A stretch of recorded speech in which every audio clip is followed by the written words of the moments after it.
Hey guys, Rogue Orange here. Welcome back to the channel, and today we have something really cool. In previous videos, I have shown prototypes that never saw a public release, prototypes that most people didn't even know existed. Well, in this case, we do have something that did exist, but the prototype for it has never been played by anyone outside of the studio that made it. This is a Nintendo DS debug prototype of Lego Harry Potter, and honestly, I'm really excited to look at this. The defining characteristics of this prototype is the black label here on the front that gives you all the useful information about how to use this thing properly, as well as this barcode here. I assume this is like an asset tag or something, but I personally wouldn't know. And then you have this sticker here underneath, which I'm not too sure what that says. Maybe someone who can read handwriting better than me can tell me. And then we flip to the back and you can see LHP Harry Potter, standing for Lego Harry Potter Harry Potter. And this one is version 1.4, released on July 31st, 2010.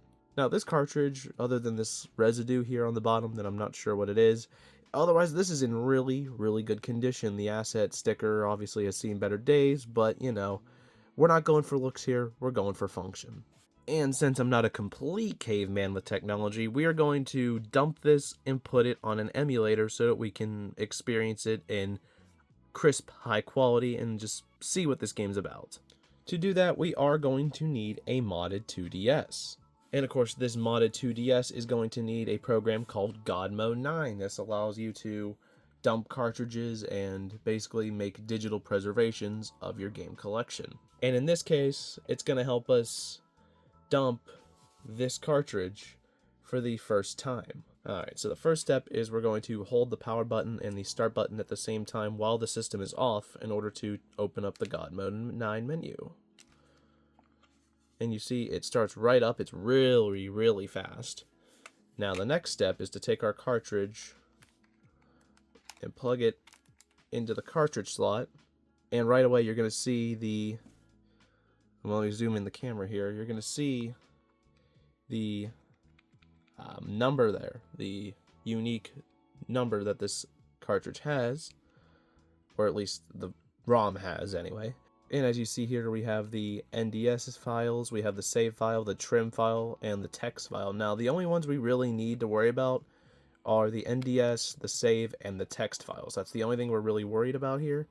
So what we're going to do is we're going to hit left trigger there on NDS, left trigger on the save, and left trigger on the text file. And what we're going to do now is we're going to go over to the SD card.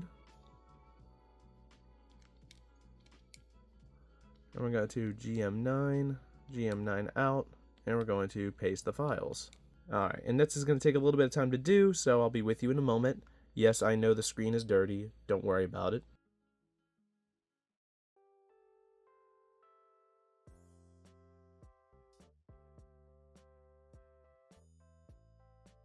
Alright, and it looks like we got our files officially dumped. Now comes the important part. We're going to shut off the system, eject our cartridge, and next we are going to remove the SD card from our 3DS, or 2DS in this case.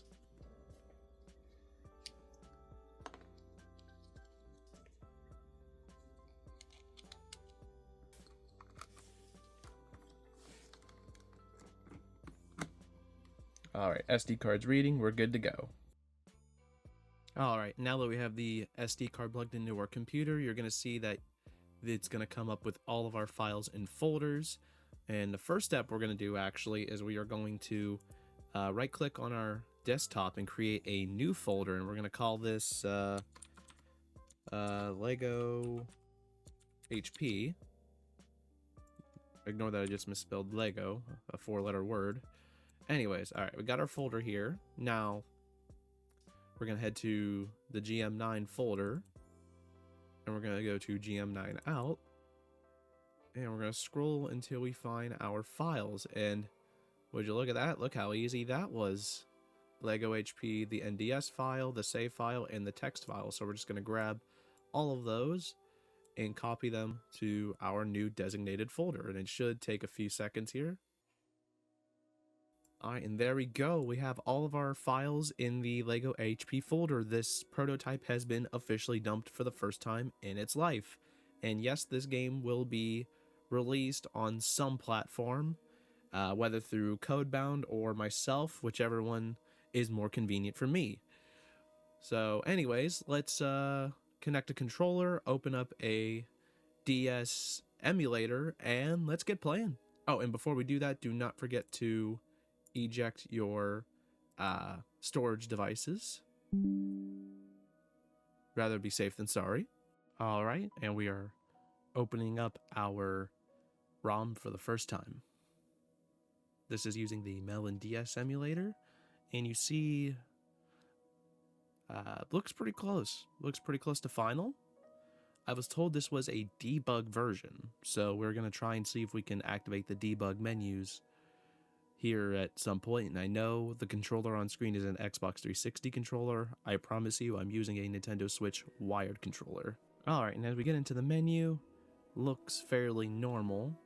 Let's head down to where it says debug, and that was easier than I thought. There we go. We have locations. We have...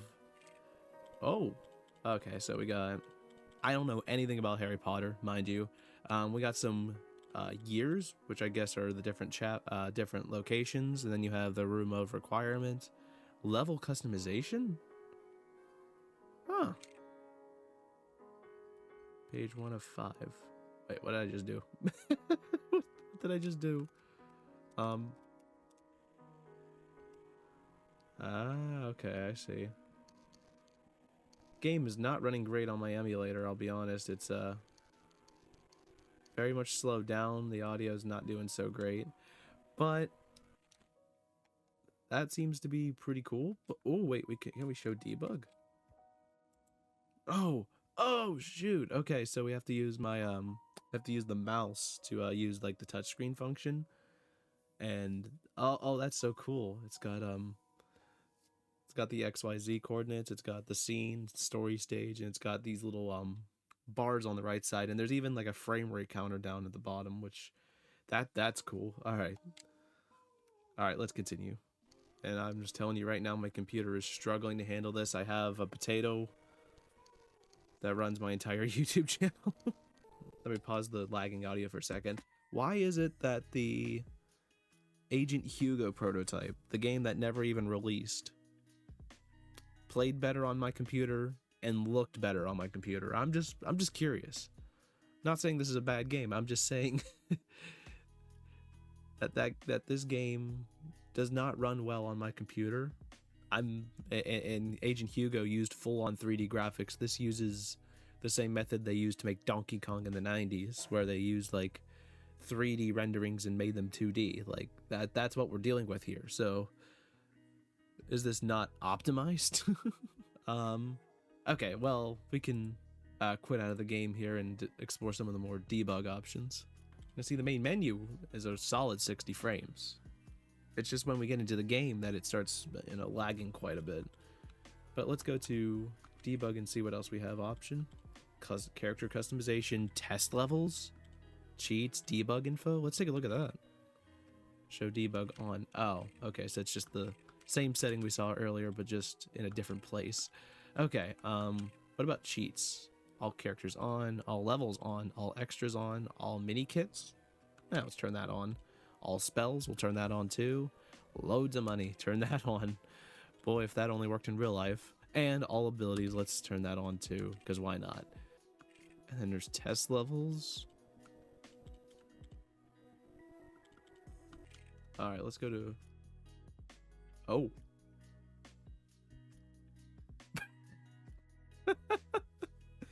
What? I went to a test level and it stopped working. Let's try and restart the cartridge. Okay, there we go. Whew. Thought I just broke the prototype. Well, I mean, technically I still did, but that's okay. All right, let's get back to the debug menu here. I want to try a test level. Let me try a test level. Test level. Let me play a test level.